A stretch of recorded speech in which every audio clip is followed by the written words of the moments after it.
국가의 의무는 국민의 생명과 재산을 보호해야 한다고 대한민국 헌법은 명시하고 있습니다. 그러나 국가가 보호해야 할 대상인 국민의 생명과 재산을 무고하게 빼앗고 파괴한 비극이 아직까지도 생생하게 새겨진 섬들이 있습니다. 바로 대만과 제주도입니다. 오늘은 이 비극적인 역사를 알아보고 우리가 가야 할 평화의 섬을 위한 과제를 찾아보도록 하겠습니다.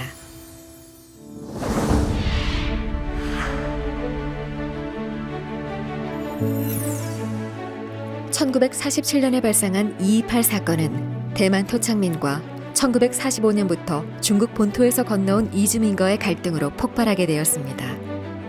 토착민들의 정치 참여는 제한됐고 주요 공직을 이주민이 차지한 상황에서 지방정부의 부패와 무능력은 경제 상황을 극도로 악화시켰습니다. 이러한 상황 가운데 담배와 술에 대한 전매 현장에서 단속 공무원에 의해 민간인이 부당하게 처분되고 그 과정에서 한 민간인이 총에 맞는 사건이 발생했습니다. 이에 반발해 총파업이 발생했고 지방정부에 대한 대대적인 민중항쟁으로 이어졌습니다. 하지만 정부는 계엄을 선포했고 군대를 동원한 무차별적 진압과 학살로 18,000에서 2만 명의 무고한 시민이 학살되었습니다. 1945년 해방 후 미군정 통치하에 있는 제주도는 극심한 흉년과 실직난, 콜레라로 인해 수백 명이 숨지고 미국 정책의 실패와 군정경찰로 변신한 일제 경찰들의 악행 등 극심한 혼란에 빠지고 있었습니다. 1947년 관덕정 3월 1일 기념장에서 경찰에 의한 발포 사건이 일어나 6명이 사망하는 사건이 발생합니다. 이후 1947년 3월 10일 당시 민관합동 95%가 참여하는 총파업이 발생하면서 제주도민의 상당수가 좌익 지향적이라고 인식한 미군정은 제주도민들을 대상으로 대대적인 검거를 수행합니다. 이에 남로당 제주도당은 1948년 4월 3일 경찰지서를 습격합니다. 제주 4.3 사건이 발생한 것입니다.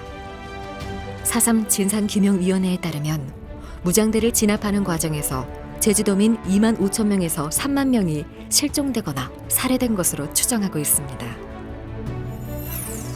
참으로 비극적인 사건들입니다.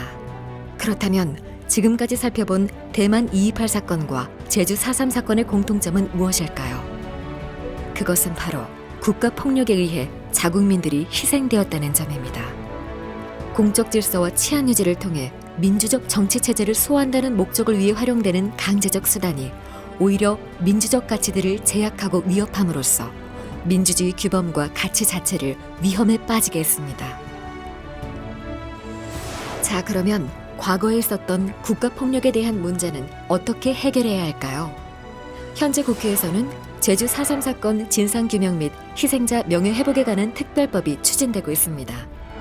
4.3 특별법 개정을 통해 하루빨리 4.3 희생자와 유족에 대한 배보상안을 마련하고 치유와 복지 기능을 결합한 유족 복지시설 설립 등을 통해 제주를 평화 인권도시로 구현해야 합니다.